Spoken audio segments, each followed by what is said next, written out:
Buenos días a todos, soy Gustavo Balvis. En la clase de hoy vamos a ver los principios de entrenamiento deportivo. Son aquellos que se apoyan sobre leyes biológicas y pedagógicas con el objetivo no solo de organizar los estímulos que vamos a aplicar a nuestros atletas, con el objetivo de lograr la mejor performance posible, sino también para poder prevenir periodos de fatiga o interrupción del entrenamiento por fatigos por lesión. Bueno, espero que disfruten muchísimo la clase, estoy a disposición y bueno, vamos a comenzar. Bien, vamos a comenzar con el concepto de lo que es la carga. La carga son una serie de estímulos que vamos a promover a nuestros alumnos y atletas con el objetivo de conseguir adaptaciones. Y a partir de la sistematización de la aplicación de cargas y sus consiguientes adaptaciones, la idea es lograr la mejora del rendimiento deportivo, o la mejora de la performance. Entonces, la carga son todos aquellos estímulos que nosotros proporcionamos y que tienen una respuesta, eh, del orden fisiológico y psicológico, ¿sí? Hay momentos en donde el estrés que genera un ejercicio puede afectar de manera psicológica, pero bueno, no es algo que a nosotros desde nuestra área podamos analizar en esta clase. Sí vamos a analizar qué impacto tiene ese estímulo desde el orden fisiológico. Desde el orden fisiológico, todos aquellos estímulos que nosotros proporcionamos generan una respuesta, ¿sí? Y la respuesta eh, se puede observar desde el punto de vista interno y desde el punto de vista externo. Desde el punto de vista interno la podemos observar mediante la frecuencia cardíaca, es decir, cuántos latidos por minuto generan nuestros atletas a partir del estímulo que estamos proporcionando y en qué zona de trabajo están. La podemos medir también mediante el consumo máximo de oxígeno y la podemos también medir desde el punto de vista de la producción del lactato, ¿sí? Estas son mediciones que se generan del orden interno y que muchas veces no contamos en el doyan de los instrumentos necesarios como para poder medirlas. Podemos llegar a tener algún cardiotacómetro que nos permita observar la frecuencia cardíaca, pero difícilmente tengamos un medidor de consumo máximo de oxígeno o un tester para hacer lactato. Con lo cual, más allá de la frecuencia cardíaca, vamos a observar algunos signos o síntomas que se generen desde el orden de lo externo, es decir, parámetros que nosotros podamos observar, como puede ser la sudoración, puede ser también la ruborización, y en muchos casos también puede ser la pérdida de la coordinación o la pérdida de la velocidad. Son todos indicadores externos que nos permiten, que nos sirven como parámetros como para continuar algún ejercicio, hacerlo más intenso, menos intenso o directamente interrumpirlo por, como dije recién, por falta de coordinación o falta de velocidad. ¿Qué es lo que nosotros como instructores, entrenadores, sí podemos medir? Es la carga externa, es decir, los estímulos que vamos a proporcionar, ¿no? Por ejemplo, nosotros podemos decir, bueno, hoy vamos a trabajar eh, por periodo de tiempo en donde estemos en una zona aeróbica o anaeróbica láctica o anaeróbica láctica, y esas son sí funciones en las que nosotros podemos llegar a controlar la carga que estamos proporcionando. Vamos a decir, bueno, en determinado tiempo queremos que hagan determinada cantidad de golpes de puño, determinada cantidad de patadas, podemos pedirles que se desplacen a determinada cantidad de metros sobre segundo, es decir, son los estímulos externos, los estímulos que vamos a proporcionar, nosotros sí los podemos controlar, los podemos, en principio, podemos saber o entender qué es lo que buscamos a través de la prescripción de los mismos. Un ejemplo de esto último que les acabo de comentar es, por ejemplo, decir, bueno, voy a hacer un entrenamiento a determinada intensidad, entonces voy a pedirles que durante determinado tiempo respondan o generen determinada cantidad de golpes, ¿no? Entonces voy a hacer hoy un entrenamiento con una intensidad que puede ser media, baja o alta, según lo que esté buscando. También puedo controlar la carga a través del volumen, es decir, puedo plantearme generar tanta cantidad de golpes durante un tiempo determinado para que ese entrenamiento sea más voluminoso. Hay que tener en cuenta que tanto el volumen como la intensidad siempre están interconectados, es decir, que uno condiciona el otro. Si yo, por ejemplo, quisiera que en una clase tengan un volumen de trabajo muy alto, la intensidad claramente va a ser del orden de lo mediano o bajo. Si yo quisiera que la clase sea muy intensa, el volumen de trabajo sí o sí va a tener que ser más bajo.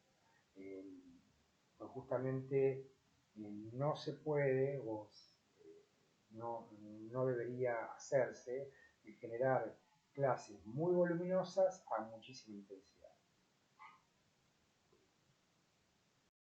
Bien, entonces, dicho esto, lo que podemos nosotros lo que podemos prescribir y podemos controlar es estos factores como el volumen y la intensidad que nos van a permitir saber de antemano cómo va a ser la clase. ¿Sí? Por ejemplo, digamos que estamos en un periodo preparatorio de un atleta en donde lo que queremos mejorar es su capacidad aeróbica.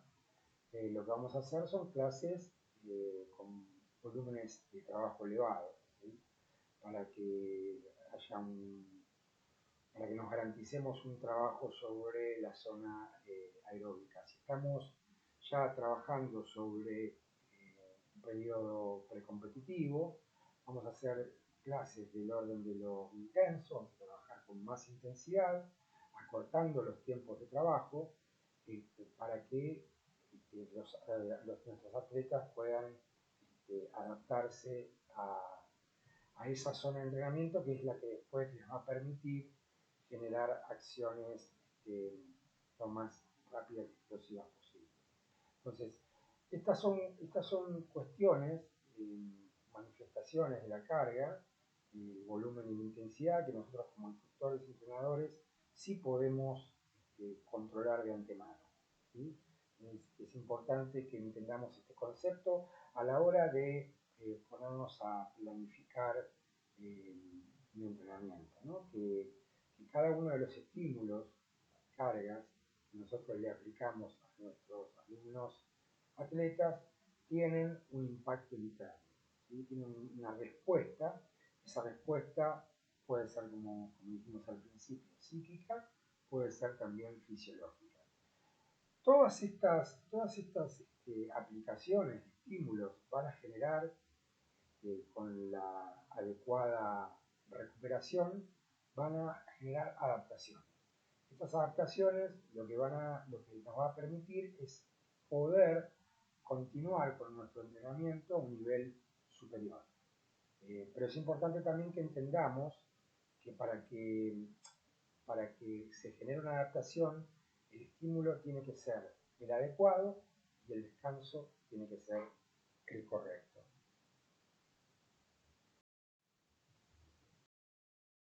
Bien, antes de continuar con los componentes de la carga, quería también dejarles o aclararles o sumarles un concepto más que tiene que ver con la prescripción de cargas como entrenadores y el control de las cargas a nivel externo.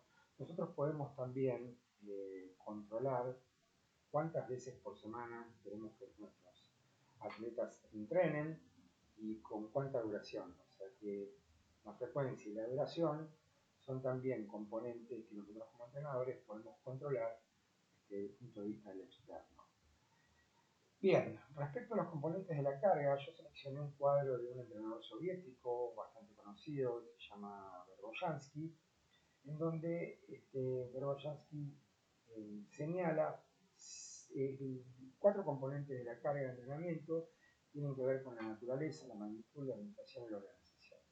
Respecto a la naturaleza de la carga, esta es básicamente tiene que ver con la especificidad, ¿sí? Que tiene la carga, que puede ser más general o más específica.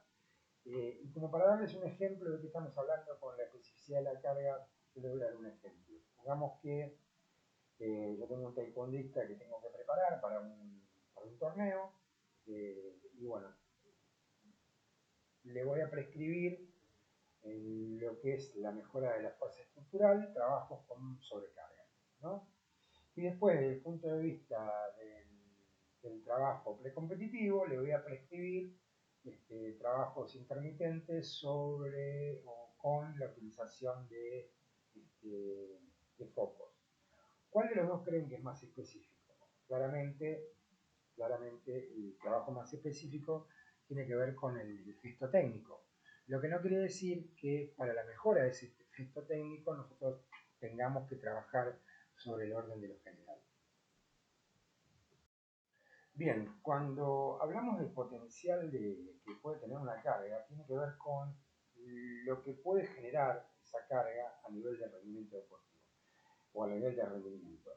Eh, Cuando un deportista o cuando un taekwondista comienza con su periodo de preparación o comienza a entrenar, la mayoría de los estímulos generan cambios del orden de lo positivo, pero a medida que este alumno, este deportista, va aumentando su tiempo de entrenamiento, los estímulos tienen que ir cambiándose para que justamente generen adaptaciones. O sea, no es lo mismo trabajar con un alumno que tiene 2 años de entrenamiento que con un alumno que tiene 10. ¿Sí? Claramente los estímulos van a ser diferentes porque las adaptaciones van a ser diferentes. ¿Sí? Como les dije antes, el potencial de una carga para un novato no es el mismo que para un experimentado. Respecto a la magnitud de la carga, volumen, intensidad y duración, bueno, estuvimos hablando un poco de eso. El volumen tiene que ver con lo cuantitativo, la intensidad tiene que ver con lo cualitativo. La duración tendrá que ver con la cantidad de veces que nosotros querramos estimular las cargas de trabajo. Y no olvidemos que tanto lo cuantitativo como lo cualitativo, es decir, volumen e intensidad, están íntimamente relacionados. Bien, respecto a la orientación de las cargas, estas pueden ser selectivas o complejas. ¿Sí? Cuando hablamos de una orientación selectiva, nos referimos, por ejemplo, les doy un ejemplo, cuando nosotros trabajamos con un atleta en el gimnasio y trabajamos con sobrecarga, y generalmente a lo que apuntamos es a la mejora de la fuerza. Entonces, todas esas cargas que nosotros estamos aplicando tienen una orientación selectiva, que es la mejora de la fuerza. Cuando hablamos de orientaciones complejas, tiene que ver con 2 capacidades que nosotros estamos estimulando, como por ejemplo podría ser la potencia. La potencia es una capacidad, ¿sí? Compleja, en donde trabajamos la fuerza por la velocidad, que es muy importante en el taekwondo, desarrollarla. Y bueno, justamente hacemos trabajo de potencia, estamos trabajando sobre 2 componentes, la fuerza y la velocidad. Respecto a la distribución, bueno, las cargas pueden ser regulares, o sea, pueden mantener una constante variable curva de trabajo durante el año, o las podemos concentrar para generar mayores adaptaciones. Generalmente, cuando trabajamos sobre deportistas que tienen muchos años de experiencia y que en determinado proceso de entrenamiento generan mesetas, lo que hacemos es concentrar cargas para generar un shock y a partir de ahí producir la mejora del rendimiento. Respecto a la interconexión de las cargas, bueno, eso básicamente tiene que ver con el área de la planificación deportiva, es decir, cómo interconectamos cargas con el objetivo de lograr la mejor performance. Pero bueno, eso corresponde a la parte de planificación deportiva, que lo van a ver más adelante. Lo que les puedo adelantar es que hay cargas que generan predisposición para la mejora de otras y se van interconectando de acuerdo al calendario deportivo. ¿Qué quiere decir? Que nosotros tenemos que llegar a la competencia de la mejor manera posible. Entonces debemos eh, prescribir cargas, ¿sí?, que mediante su interconexión lleguen al momento óptimo en el día de la competencia, los días previos a la competencia, ¿sí? Entonces hay cargas que se conectan o se interconectan generando bases de mejora de una sobre las otras. Pero como les dije antes, eso lo van a ver cuando tengan la clase de planificación deportiva.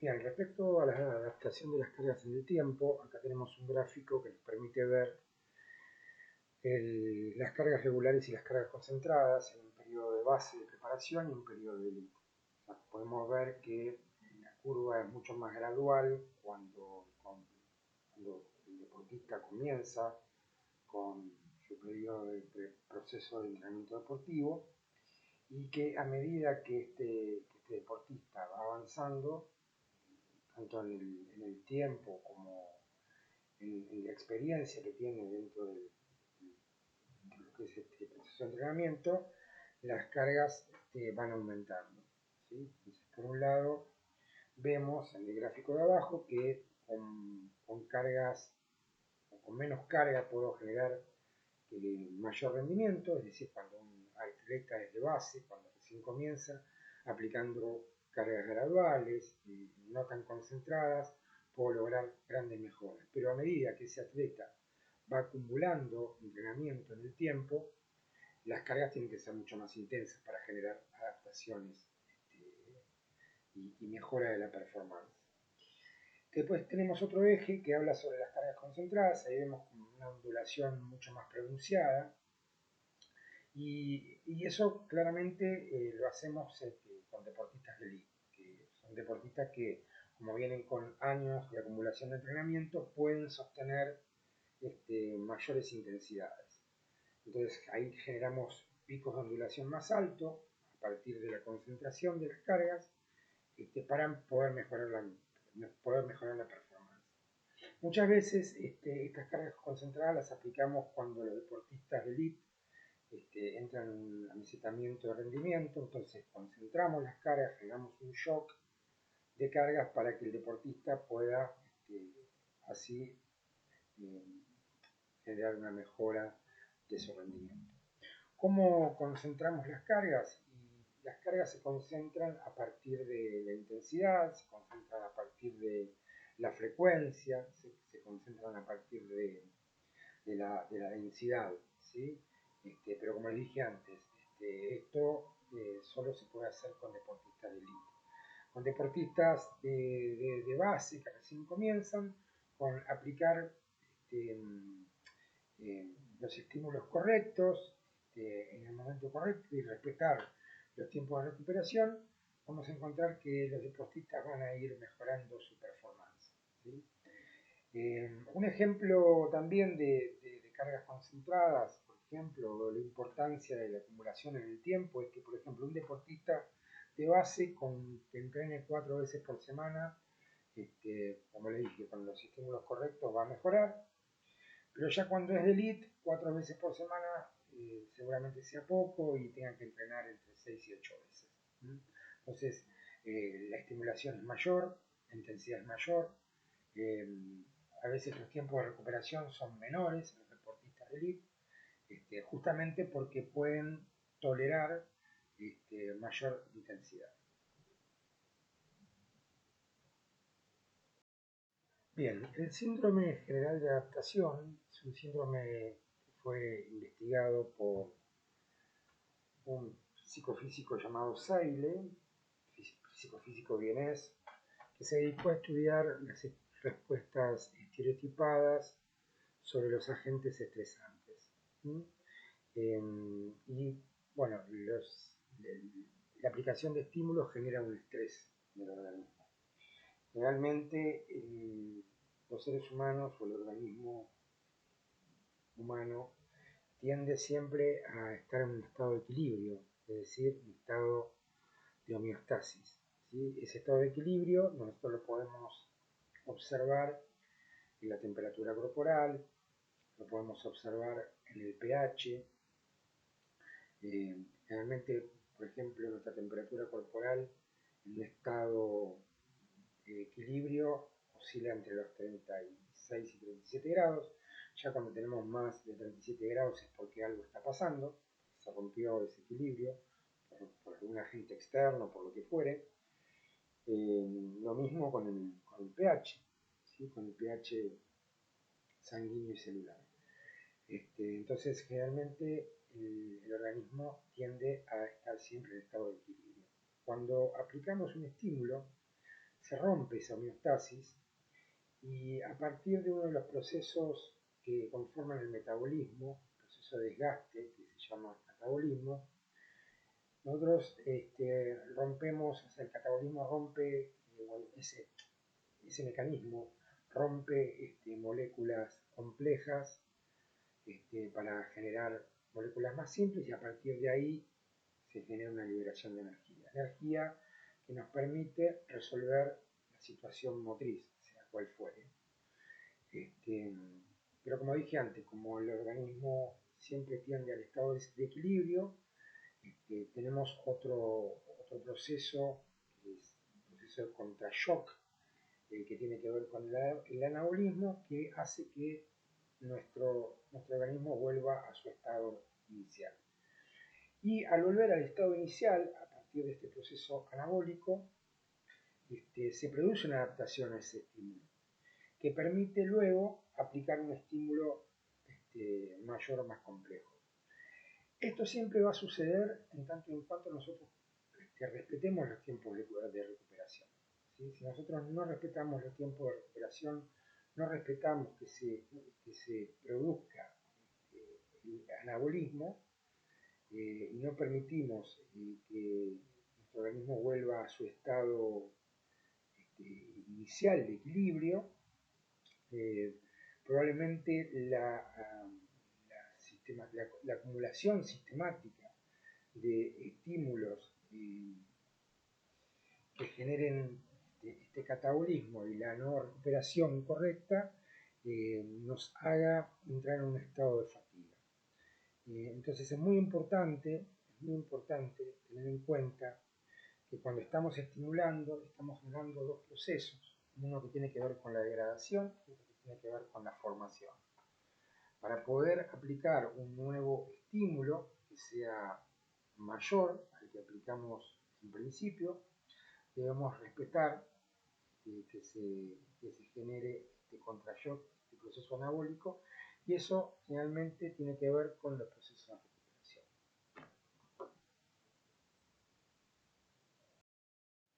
Bien, el principio de supercompensación es muy importante porque un poco nos explica la mejora del rendimiento deportivo.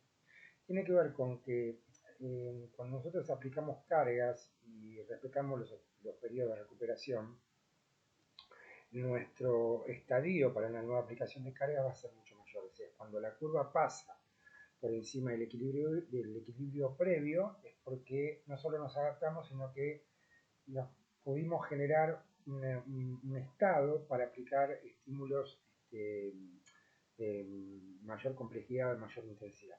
Un ejemplo de esto es, por ejemplo, nosotros tenemos una pelota que la sumergimos en el agua es el estado de equilibrio biológico, la pelota es nuestro organismo y la acción nuestra de sumergirla en el agua tiene que ver con la estimulación. Si nosotros metemos la pelota en el agua con determinada fuerza, esa pelota va a salir a una altura determinada. Si la volvemos a agarrar y a sumergir desde la altura en donde la tomamos, o sea, más alto, y la volvemos a sumergir, va a salir un poco más alto. ¿sí? ¿Qué quiere decir esto? Que si nosotros aplicamos estímulos respetando los sistemas de recuperación, los estímulos que podamos aplicar más adelante van a ser de mayor complejidad o de mayor intensidad.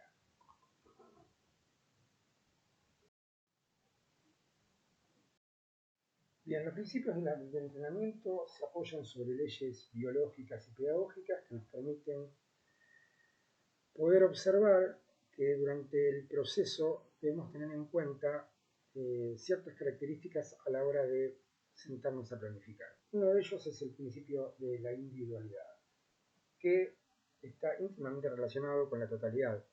La totalidad el principio de totalidad del entrenamiento tiene que ver con que el proceso de entrenamiento deportivo de nuestros alumnos atletas compone un todo, es decir, se compone de todos los actores que intervienen dentro del entrenamiento deportivo, como también de las características de la vida personal de cada uno de nuestros atletas. Un ejemplo de esto es que, por ejemplo, en un proceso de entrenamiento deportivo, un taekwondista, lo más probable es que esté atravesado por un instructor y un coach, o un instructor coach, un preparador físico, un médico deportólogo, un nutricionista, kinesiólogo, eventualmente un psicólogo también.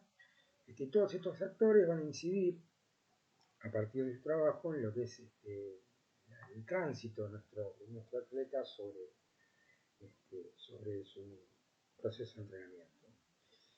Eso por un lado. Después por el otro tenemos las características de entorno de nuestro deportista, que tiene que ver con su familia, con su trabajo, con su estudio. Y bueno, todas estas cuestiones tenemos que tenerlas en cuenta, pensar en un todo y no pensar en nuestro trabajo, porque ese todo va a condicionar positivo o negativamente lo que es el tránsito de nuestro deportista, el tránsito sobre el periodo de entrenamiento, ¿no?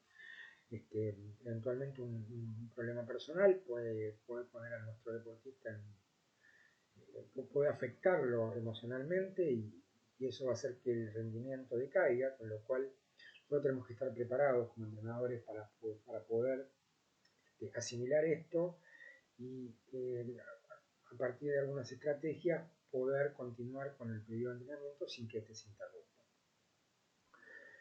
La individualidad, como dije, tiene que ver con que cada atleta es único y irrepetible, con diferentes características. Hay atletas, por ejemplo, que tienen mejor predisposición para el trabajo de fuerza, otros para el trabajo de velocidad y resistencia. En algunos los trabajos de fuerza impactan de menor manera que otros, entonces esto también es importante tenerlo en cuenta porque no todo lo que prescribamos va a tener el mismo resultado. Nosotros como entrenadores tenemos que tener las estrategias al alcance de la mano para que, si bien no todos trabajen de la misma manera, porque son únicos, todos lleguen al mismo resultado. Entonces esto es muy importante tenerlo en cuenta. Otro de los principios que me parece importante, que tiene que ver también con empezar a ordenar un poco los contenidos que nosotros como entrenadores tenemos, es el principio de la multilateralidad.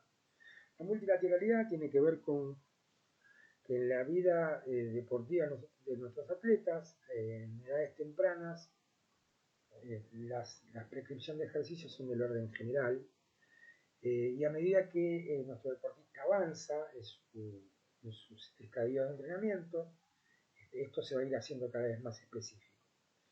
En palabras más fáciles, la multilateralidad es pasar de lo fácil a lo difícil, ¿sí? Pero esto teniendo en cuenta que en la vida deportiva, en los primeros años de preparación, todo lo que nosotros prescribamos debe ser desde el orden de lo general. O sea, si nosotros queremos lograr que un atleta de taekwondo tenga la suficiente fuerza explosiva, lo que vamos a trabajar en las edades tempranas son las capacidades coordinativas, vamos a trabajar las capacidades condicionales con ejercicios del orden de lo general, vamos a trabajar, por ejemplo, los saltos, vamos a trabajar los lanzamientos, es decir, un montón de ejercicios que desde lo multilateral van a ir preparando a nuestra atleta para que a medida que transcurra su vida deportiva se pueda ir acercando a lo específico. Bien, respecto al periodo de continuidad, para que se produzcan cambios o adaptaciones morfofuncionales, es necesario que los ejercicios o la sesión de entrenamiento no estén muy distantes una de la otra, si no las adaptaciones no van a producirse o tardarán mucho en producirse. De la misma manera, las interrupciones del proceso de entrenamiento provocan en primer lugar una disminución de las cualidades físicas y luego las destrezas técnico-tácticas. ¿Qué quiere decir esto? Una de las cuestiones que estuvimos hablando recién es que lo que nosotros debemos garantizarnos como entrenadores es que no se interrumpa el proceso de entrenamiento. ¿Por qué? Porque las capacidades que nosotros trabajamos tienen un efecto residual. ¿Qué quiere decir? Que cuando nosotros estimulamos la fuerza, por ejemplo, el estímulo o los estímulos sucesivos de fuerza tienen una durabilidad en el tiempo. Nosotros, por ejemplo, entrenamos la fuerza máxima, dejamos de entrenar la fuerza máxima para pasar a la fuerza potencia o a la potencia, y esa base que nos dejó la fuerza máxima tiene una duración en el tiempo. Si nosotros interrumpiéramos el trabajo de fuerza máxima y no hiciéramos nada más por determinada cantidad de tiempo, las ganancias de valores de fuerza máxima las perderíamos. Con lo cual, uno de los principios muy importantes que tienen que ver con el logro del rendimiento dentro del entrenamiento deportivo es el principio de continuidad y repetición también, ¿no? Repetición. Y que es muy importante, y por eso aclaraba anteriormente que nosotros como entrenadores deberemos tener estrategias como para que ante cualquier eventualidad el proceso de entrenamiento no se interrumpa. Bien, respecto al principio de sobrecarga, el principio de sobrecarga tiene que ver con el aumento progresivo de la carga y es muy importante tanto en los deportes individuales como en los deportes colectivos, ya que es necesario aumentar la magnitud de la carga conforme al organismo se va adaptando a los distintos estímulos de entrenamiento que se le plantean. En cualquier deporte, en que la condición física sea una parte fundamental del mismo, se debe tener en cuenta el principio para producir mejoras en el rendimiento del deportista. Tengamos en cuenta que lo que estuvimos hablando en las diapositivas anteriores, es decir, una vez que yo estimulo, tengo que saber cuáles son los tiempos de recuperación sobre la capacidad que estoy estimulando. Si bien el principio de sobrecarga nos dice que para ir mejorando el rendimiento hay que aumentar progresivamente las cargas, es muy importante sí que tengamos en cuenta que uno de los procesos por el cual se produce la mejora es por la recuperación. Sin recuperación y solamente aplicando cargas, lo que podemos llegar a generar es una recompensación negativa o, lo que es peor, una fatiga de la cual es muy difícil después volver atrás. Bien, siguiendo con este pensamiento, el principio de supercompensación, como hablamos antes, tiene que ver con la alternancia entre el esfuerzo y la recuperación, ¿sí? Como le dije recién. La alternancia entre el esfuerzo y la recuperación es fundamental. Y si no respetamos eso, podemos generar un estado de sobreentrenamiento que puede conducir al deportista desde una enfermedad a una lesión. Y una enfermedad o una lesión es interrumpir el proceso de entrenamiento, que es lo que no queremos. A veces, voy a utilizar una frase trillada, ¿no? Pero a veces menos es más, y es preferible a veces aflojar que apretar, porque apretar muchas veces nos pone en una situación de riesgo. Si nosotros por algún motivo prescribimos de más, podemos hacer que a partir de esa prescripción el atleta sufra algún tipo de percance que haga que ese proceso se interrumpa. Respecto al principio de progresión, bueno, un poco lo que vimos en el cuadro donde veíamos la curva ascendente. Las cargas planificadas tienen que ir aumentando gradualmente. Si no, como dije recién, podríamos entrar en un área peligrosa.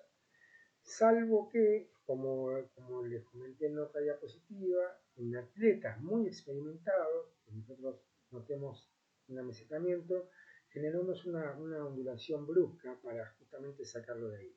Y no, generalmente el principio de progresión tiene que ver con esto, con que las cargas van a ir aumentando gradualmente para poder generar estas adaptaciones que es lo que estamos buscando. ¿Sí? Nosotros lo que estamos buscando es la adaptación al estímulo para poder aplicar un estímulo cada vez mayor. Respecto a la especificidad, bueno, la especificidad tiene que ver, como dice la palabra, con ir llegando a lo más cercano al gesto deportivo. Nosotros lo que queremos hacer cuando prescribimos ejercicios es la mejora de los mismos o la potencialidad de los mismos. Cuando yo, por ejemplo, prescribo un trabajo con sobrecarga en el gimnasio, lo que quiero es lograr una mejora en el gesto técnico, ¿sí? O potenciar el gesto técnico. Potenciar el gesto técnico. Y eso tiene que ver con lo específico, ¿sí? Y a medida que nos vayamos acercando a la madurez del atleta, o a la madurez también dentro del proceso de entrenamiento, vamos a ir trabajando más sobre lo específico. Pero esa especificidad debe sostenerse en el principio de multilateralidad. Nosotros no trabajamos lo general, no generamos una base desde lo general, desde lo multilateral, que probablemente nos cueste más, o sea, o tengamos una reacción menor en los trabajos específicos, ¿sí? Y respecto también a la especificidad, es importante entender que deberíamos saber como entrenadores en qué momento también aplicar algunas capacidades. Un ejemplo de esto es cuando yo quiero trabajar la fuerza, tengo que saber que el despegue hormonal generalmente es a los 12 años. ¿Y por qué tengo que saber esto? Porque la fuerza se sostiene sobre el sistema endocrino, el sistema hormonal. Entonces, si el chico o el atleta no tuvo el despegue hormonal, es como medio al divino botón trabajar la fuerza. ¿Sí? Yo voy a trabajar la fuerza cuando tengan el despegue hormonal porque justamente lo van a poder aprovechar mejor. De la misma manera voy a hacer trabajos de lóbulo láctico, que la tolerancia al lactato comienza a partir de los 16 años. Entonces, antes de los 16 años hacer trabajo de tolerancia láctica tampoco tiene mucho sentido. Entonces, tener este conocimiento de en qué edades conviene trabajar unas capacidades y otras, también tiene que ver con no adelantarse a los grados de especificidad. Si bien nosotros claramente cuando trabajamos con un taekwondista y lo tenemos desde edades tempranas, queremos que llegue a la especificidad lo antes posible, es importante que tengamos en cuenta que muchas veces conviene quedarnos en la parte multilateral, conviene quedarnos en lo general y generar buenas bases, o sea, generar una base sólida. ¿Para qué? Para que cuando nuestro alumno o atleta esté en condiciones de trabajar lo específico, lo pueda aprovechar de la mejor manera. ¿Sí? Entonces, entendemos a la especificidad como algo sumamente importante, porque nosotros tenemos que trabajar siempre apuntando al específico, pero teniendo en cuenta que la base tiene que ser multilateral y teniendo en cuenta también las características de, fisiológicas y biológicas de nuestros atletas. Y por último, el periodo de periodicidad, pero no voy a meterme mucho en ese tema porque lo van a ver más adelante en lo que es planificación. La periodicidad tiene que ver, como dice la palabra, con periodos de trabajo. Y los periodos de trabajo tienen que ver con lo que en otro momento hablamos, con los efectos residuales de las capacidades que trabajamos. ¿Sí? Cuando yo organizo un proceso de entrenamiento deportivo y quiero llegar a determinada especificidad, ¿sí? Trabajo sobre una base sobre una capacidad. Por ejemplo, si yo quiero llegar a la fuerza explosiva, ¿sí? Trabajo sobre la fuerza máxima en principio. Después voy a trabajar sobre la potencia, después voy a trabajar sobre la fuerza explosiva y la fuerza elástico explosiva reactiva. ¿Sí? Si quiero trabajar sobre la resistencia anaeróbica a láctica, voy a generar primero una base de capacidad aeróbica, luego una base de capacidad anaeróbica láctica para después ¿sí? Trabajar sobre el gesto, que es la capacidad anaeróbica aláctica. Entonces, y eso se trabaja por periodos que se van organizando secuencialmente dentro de lo que es la planificación deportiva. Pero bueno, vuelvo a repetir, esto va a ser materia de otra clase, así que respecto a los principios de entrenamiento, estamos así.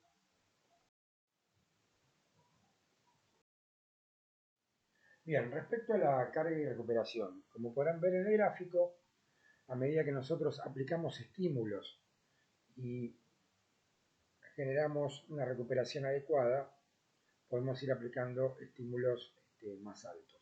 ¿Sí? Entonces, este gráfico que es de carácter ascendente es porque hay una óptima relación entre la carga y la recuperación. Si esto no fuera así, la curva o la flecha sería descendente. Si nosotros aplicamos estímulos y no respetamos su recuperación, lo que vamos a hacer es que el organismo no se adapte y entre en estado de fatiga, que es lo que no queremos.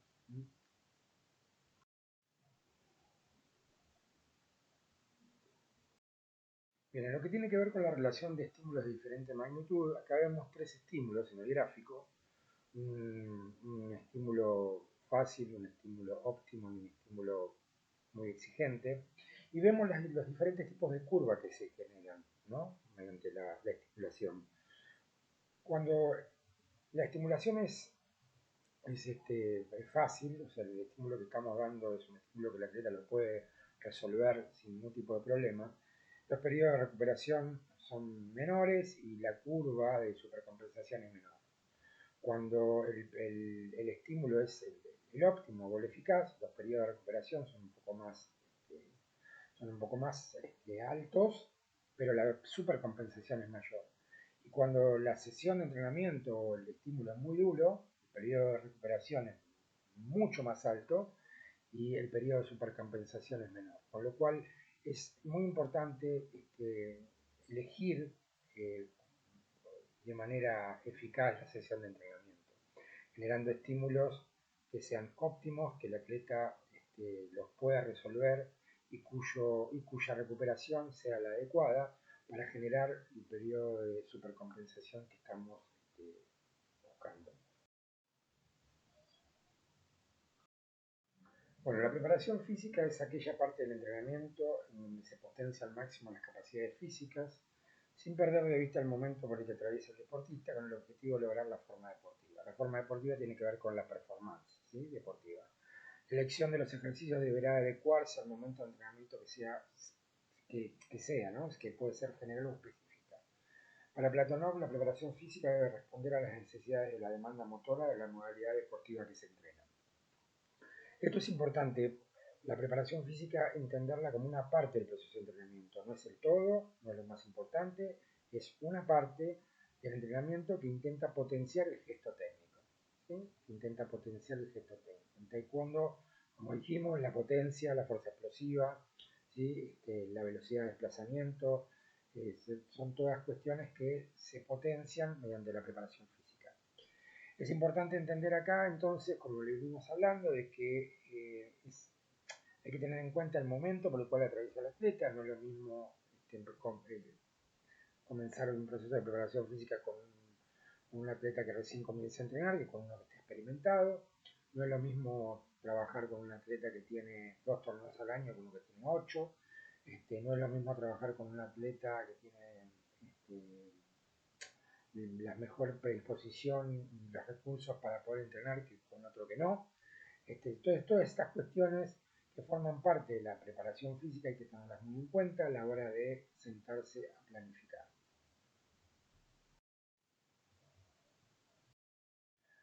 Dentro de las capacidades que nosotros desde la preparación física vamos a potenciar, vamos a trabajar sobre las capacidades físicas que se dividen en condicionales y coordinativas. Las capacidades condicionales son la fuerza, la velocidad, la resistencia y la flexibilidad, y las coordinativas son la diferenciación, el acoplamiento, el ritmo, la orientación, el equilibrio y la reacción. Em, Respecto a las capacidades condicionales, que son las que generalmente estamos más acostumbrados a ver, estamos acostumbrados a ver trabajo de fuerza, de velocidad, trabajo de resistencia y flexibilidad.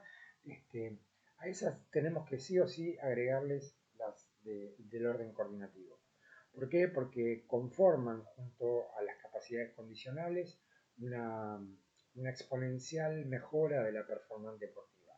Pero bueno, eso quedará para otro momento, una charla sobre capacidades coordinativas, pero sí que entiendan que, nosotros como preparadores físicos, como entrenadores, debemos tener en cuenta la mejora de las dos capacidades, las condicionales y las coordinativas.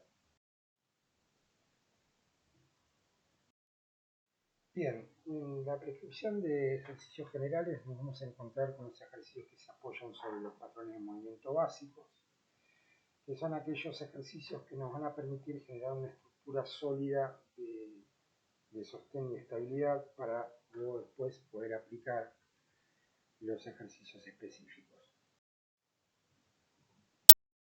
Bien, dentro de los patrones de movimiento básicos encontramos los ejercicios de las familias de empuje y tracción, pull push de tren superior, empuje y tracción de tren inferior, o de cadera dominante, rodilla dominante. Entre ellos, los más importantes, o los más, no sé si más importantes, pero los más conocidos son el press de banca, las dominadas, las sentadillas y el peso muerto. Bueno, a partir de la familia de los ejercicios que se apoyan sobre los patrones de movimiento, tenemos después derivados en ejercicios un poco más específicos, en donde vamos a ver ejercicios del orden bipodal, unipodal, ¿sí? Como por ejemplo las sentadillas pistol, sentadillas búlgaras, o por ejemplo los empujes de brazo con mancuernas, en fin. Sin número de ejercicios que nos van a aportar desde, desde su desarrollo la fuerza orgánica, para después poder sí poder aplicar estímulos que sean más específicos. También es importante, lo que tiene que ver con el sostén y la ejecución, hacer todos los trabajos del desarrollo del core. El core o la zona media es aquella que permite que los movimientos puedan fluir desde y hacia los trenes con la mayor amplitud posible a nivel articular y el mayor sostén posible a nivel de toda la zona media, el núcleo del cuerpo. Un ejemplo de esto, por ejemplo, es cuando nosotros hacemos un golpe de puño. El golpe comienza desde un empuje del pie hacia el suelo, y esa energía que nosotros generamos del pie hacia el suelo va desde el pie, pasando por la pierna, la cadera, todo lo que es la columna, las escápulas, el hombro y el codo hasta terminar en la mano, ¿sí? Para que ese continuum energético pueda fluir desde el pie hasta la mano sin ningún tipo de restricción, sin ningún tipo de pérdida de energía. Todo lo que es la musculatura de sostén y todo lo que es la parte de la movilidad articular debe estar lo suficientemente desarrollado.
estamos hablando es, nosotros siempre vamos a apuntar al trabajo específico, pero el trabajo específico es precedido por el trabajo general. Esto tiene que quedar sumamente claro. El trabajo general nos va a dar la suficiente estabilidad y la suficiente fuerza para poder después aplicar estímulos del orden de lo específico, ¿sí? Así que bueno, un ejemplito como para que vean un trabajo específico en un formista sobre una base inestable para la mejora de la estabilidad y el balance. Bien, acá tenemos un trabajo específico de desplazamiento, ¿sí? Trabajo importante desde la fuerza reactiva, ¿sí? Bueno, un poco como para que sigamos viendo trabajos específicos. Nosotros podríamos prescribir desde lo general algún trabajito de skipping corto, skipping largo, o algún trabajito en escaleritas, donde trabajan de manera básica la pliometría, pero este ya es un trabajo específico, ¿sí? Sobre el desplazamiento en el combate de taekwondo.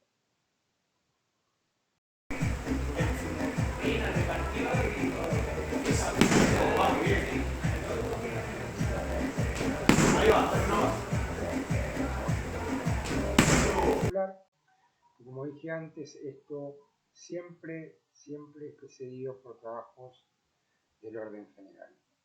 Esto debería, en un proceso de planificación, debería trabajarse en un periodo ya precompetitivo.